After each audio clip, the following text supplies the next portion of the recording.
The heavy, muggy air in the office was thick with anticipation. The ceiling fan overhead chopped at the heat without conviction, failing to touch the sweat lining my brow. A chorus of keyboards clacked, punctuated by the snap of a ruler against a laminated desk in the corner, where Marcio Oliveira, our beloved Jefen, signaled his dissatisfaction once again. I kept my eyes low, staring at the spreadsheet blooming like a rash across my computer screen. My headset itched against my ear. I was tracking payments for insurance policies I didn't care about, doing math that meant nothing but profit margins to faceless managers. The hum of conversation sharpened as Marcio stalked my way, tie hanging loose, a shadow locked in midday gloom. "Camila," he said, using the voice reserved for children and incompetents, "could you come here, please?" Whispers rose behind me, guttering out as I pushed my chair back and stood.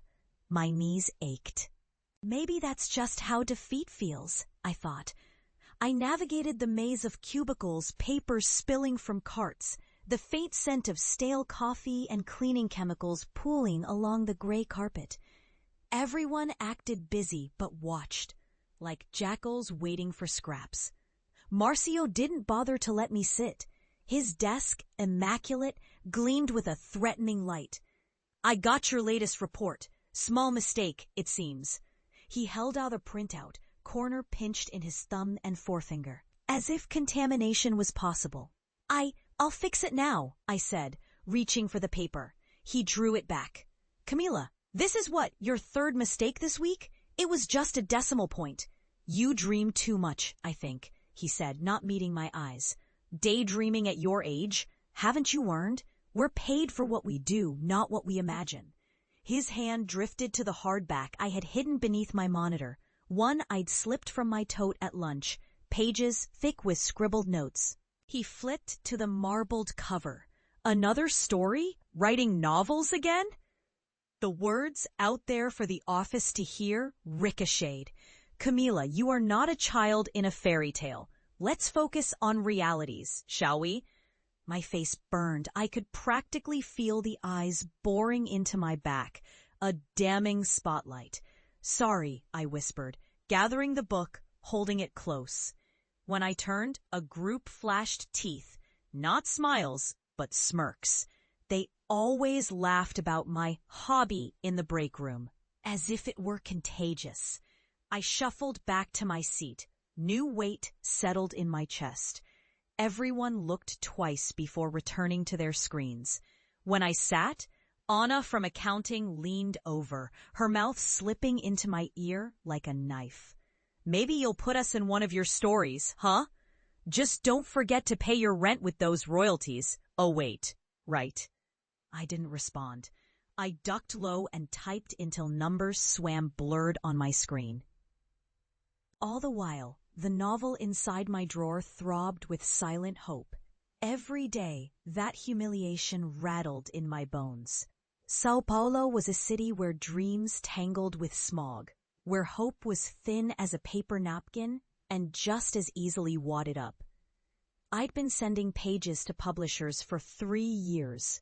Every rejection letter cut, and every family dinner became a referendum on my sanity.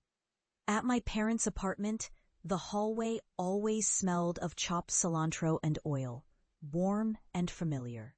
Papai watched football with the volume up, giving his opinion whether or not people listened, while Mamai organized recipes and patted my hand in the kitchen.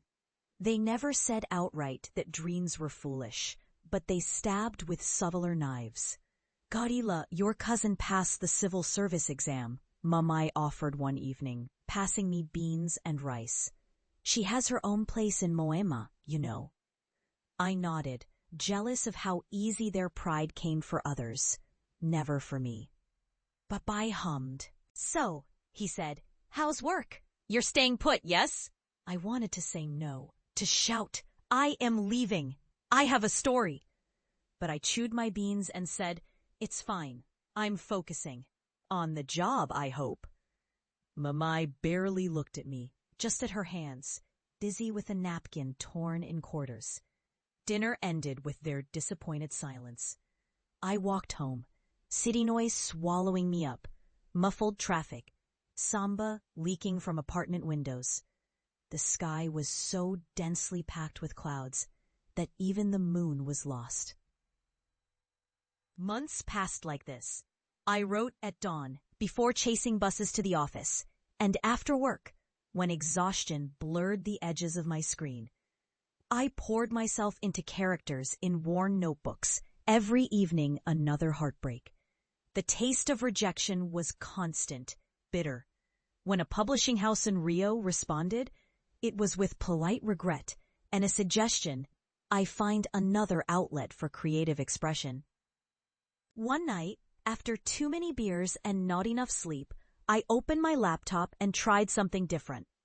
I uploaded the opening chapters to an online platform, trembling as I hit send. The site was sprawling, anonymous, a place where dreams went to dissolve. In the comments, a reader named Polista Nerd wrote, "Your words make the city feel like breathing." It floored me, that sentence. I answered, thanked, and wrote more. Nights bled into mornings. Other usernames followed. Querozinha, Leolit, Danny Sampa. A community formed around my serial, arguing about characters, pushing me to finish. Each message chipped away at the heaviness in my lungs. Still, none of this paid the rent. In the day, Marcio found new ways to parade my failures, now with a resigned sigh that said, "Remember, dreams are expensive." One Friday, after smoothing back my hair and stashing another manuscript in my locker, I found my father by my door. "Your post online," he said, not quite meeting my eyes. "Careful, Fia. That's a lot of time for what? For strangers?" I told him I had to try. He shook his head. "You are a good girl. Just don't end up disappointed." What hurts more, the city's indifference, or the ache in your own house when you're told to try less? A summer storm rolled over Sao Paulo on the day everything turned. The office windows blurred with rain. I was fighting tears over another withering review from Marcio when my phone buzzed. An editor in Porto Alegre, Annalise Duarte, messaged, "Read your serial. Would you be open to talking about a contract? Call me." I stared at the message until it blurred. Later, in the cramped bathroom, I pressed the phone to my ear. Annalise's voice was brisk and generous. She got the story, she said. She wanted to publish my book. The rest tumbled out in color. A whirlwind of edits, late-night calls, and a paltry advance that felt impossibly rich. When the contract arrived, my father's hands shook holding the paper. "So they pay you just for this, and they send it to bookstores?" Mamai read the agreement, line by line, her voice cracking as she whispered, "Camila, minha filha." I cried alone that night. Not from sadness, but relief as sharp as hunger. But São Paulo, it's never easy. The book came out quietly. A modest print run with a simple cover, my name coiled in serif font. Copies on the shelf next to discounted bestsellers. My editor called in the evenings, debriefing me on emails, small reviews, a bookstore in Pinheiros that wanted a signing. Online, however, something strange began. Readers who'd followed me started posting about the book. Hashtags trended, digital applause echoing outwards, onward. The story, my story, found lives outside of me. Soon, papers called. My editor arranged interviews. I shook with nerves on late-night panels. The hosts asking about my influences, about growing up in São Paulo without a silver spoon. When reviewers called it poignant, raw, capturing the resilient heart of the city, I remembered every day Marcio had sighed over his calculator. Every time I'd been told to want less. The book didn't become a blockbuster, but it outsold its initial run. A second, then a third edition. Invitations followed, readings in gleaming halls, libraries filled with students.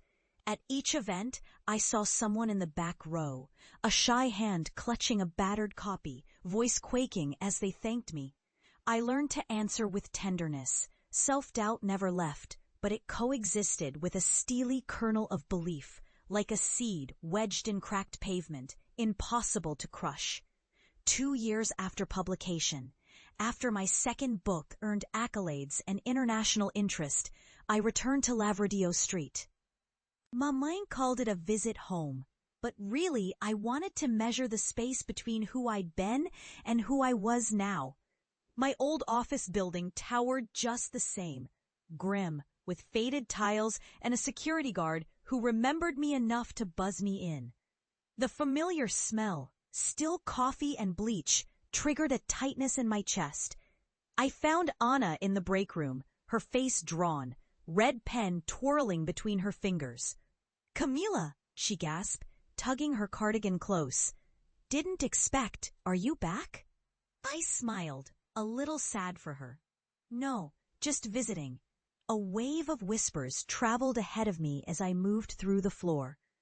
Marcio wasn't in his glass-walled office, but in the central meeting room, surrounded by a scatter of new hires.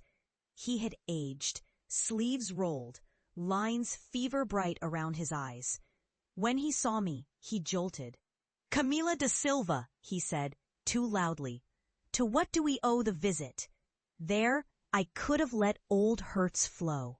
Instead, I laid a hardcover, the latest edition, on the table.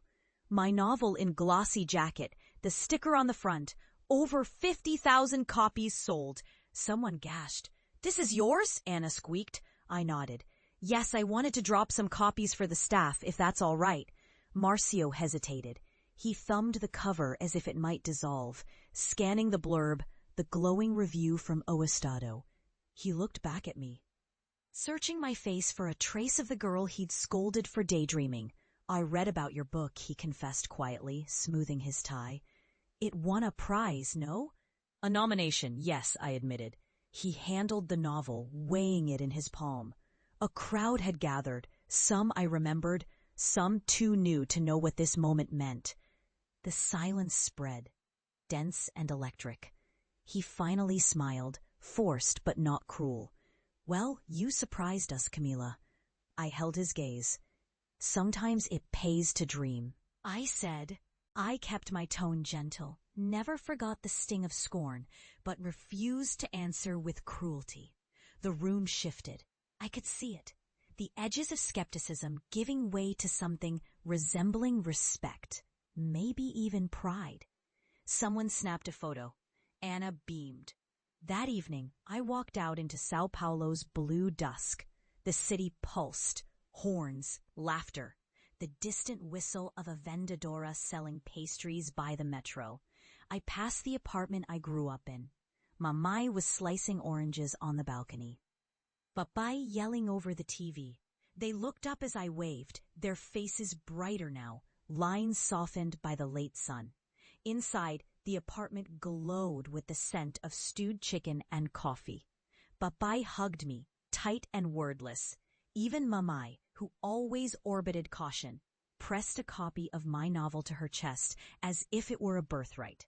After dinner, as night poured in heavy and humid, I climbed to the rooftop. The city stretched forever, windows blinking like Morse code. I breathed in the air car exhaust and rain, the undertow of 1,000 old stories. The past whispered, but I felt light. I closed my eyes, let memory and hope